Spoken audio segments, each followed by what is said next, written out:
What's going on, guys, and welcome back to another episode of Career Mode. This is episode number 41, and we start today's episode off with a bad email coming to us, and it's from the board, and they say they just had an unpleasant conversation with the agent of Scott Malone, and he basically says, because you haven't offered him a contract, we are going to transfer list him. So that's kind of annoying, really. Like, we expected it. Of course, it does happen if you ignore it long enough, and it's kind of annoying, but to be honest, I don't mind too much. Malone is only like 67 overall, and yeah, I mean, I don't mind too much, to be honest. I would like to keep him here, but if that's the way it's got to be, then there you go.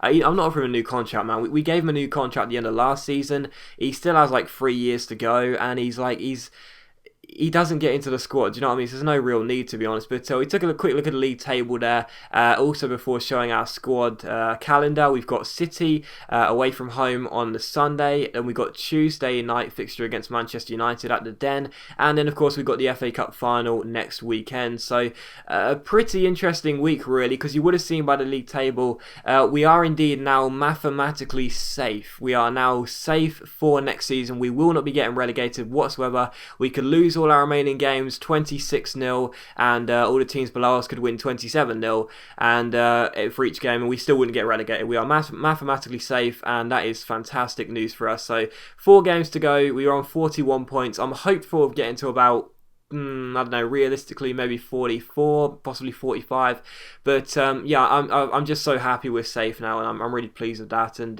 that's great news for us. And yeah, of course, the first game of 2 today is against Manchester City here at the Etihad Stadium, so we get to see another real life stadium here in the game, with the 3D, the nice animations by EA Sports. And I know some people don't like the sort of the real life stadiums, but and the way they're sort of set up in the animations, but I think they're really cool. So the Etihad looks quite good, and the first chance of the game came to City. It was saved by Nyland, and in the 41st minute, Brian Carrasco gave us a shock lead here at the Etihad. He ran clear of the defence, he went 1-on-1 with Joe Hart, and as per usual, I try to round the goalkeeper. I'm starting to do that a bit more often now. Quite often I'll smash it in at the near post, at least during last season, but now I'm trying to start rounding the goalkeeper a little bit more, because I used to do that all the time in FIFA 13. Haven't really mastered how to do it in FIFA 14. Now they're taking away the sort of the first touch without the use of the right trigger, but that was a lovely finish by Carrasco as well. Rounded Joe Hart nicely. I thought possibly there was a slight chance of Hart getting to it. You see just there he kind of stops,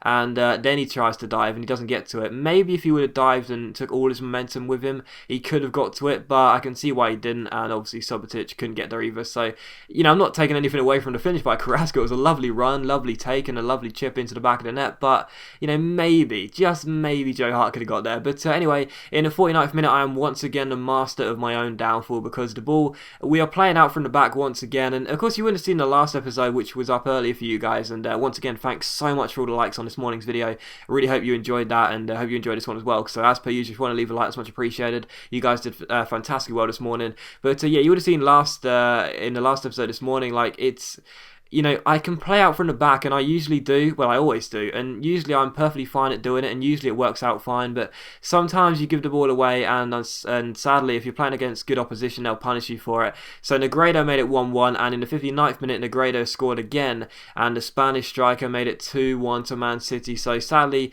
we were in front at half-time, but in the second half, we had a bit of a collapse, sadly, and City were now 2-1 up. And to be honest, I actually thought Nyland probably could have saved that. I just mentioned how Joe Hart probably could have stopped the goal that Carrasco scored. Maybe Nyland could have saved that. Like, it is difficult, and I used to play in goal when I used to play football, so I know how hard of a position it is. But even so, Negredo's header isn't right in the corner, and Nyland gets a strong hand on it. I thought he possibly could have saved it. Instead, he tipped it against the post, then against his hand again, and it went into the back of the net. But taking nothing away from Negredo, it was a wonderful header and a good cross in as well. So the game did finish City 2-1. So a bit of a shame, really. We were 1-0 up at half time. We were actually playing quite well in the first half, but sadly we could not get any points, and we leave the Etihad with nothing. So 2 goals from Negredo in 9 minutes mean that City do indeed keep all 3 points in Manchester. And yeah, I really do like the real life stadiums. I know some people don't like them, but I think they look really nice. But anyway, the following game was against Manchester United here, so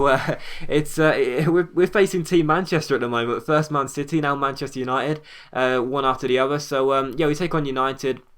And of course, this is the dress rehearsal for the FA Cup final, which is going to be played on the weekend. This is on Tuesday night, and the FA Cup final against United is on the weekend. So this is the dress rehearsal, and because of that, I thought, well, I'm not going to play any of my first team players. So I decided to rest every single player. The fitness issues are becoming a real issue for us. Of course, it is end of season form, so I mean, thank God we are safe. You know, thank God we're mathematically safe, because the worst thing that possibly could have happened is that we could be, you know, closing out the season and having so many fitness, and we've still got a problem with Trotter. He's injured for the rest of the season, you know, having fitness and injury problems coming up to the final couple of games, and we've got like players on yellow stamina coming into like a relegation 6-pointer or whatever. So thank God that we're safe. But yeah, there is some fitness problems, and United put out a strong side. They thought, you know, despite the fact that the FA Cup finals on the weekend, they still want to beat us. But the first chance did actually come to us in the 38th minute. Akpom crosses the ball in, it's headed away, but Stanislav's volley just goes wide of the post. Would have been a lovely volley had he found the top corner, but sadly the former West Ham man,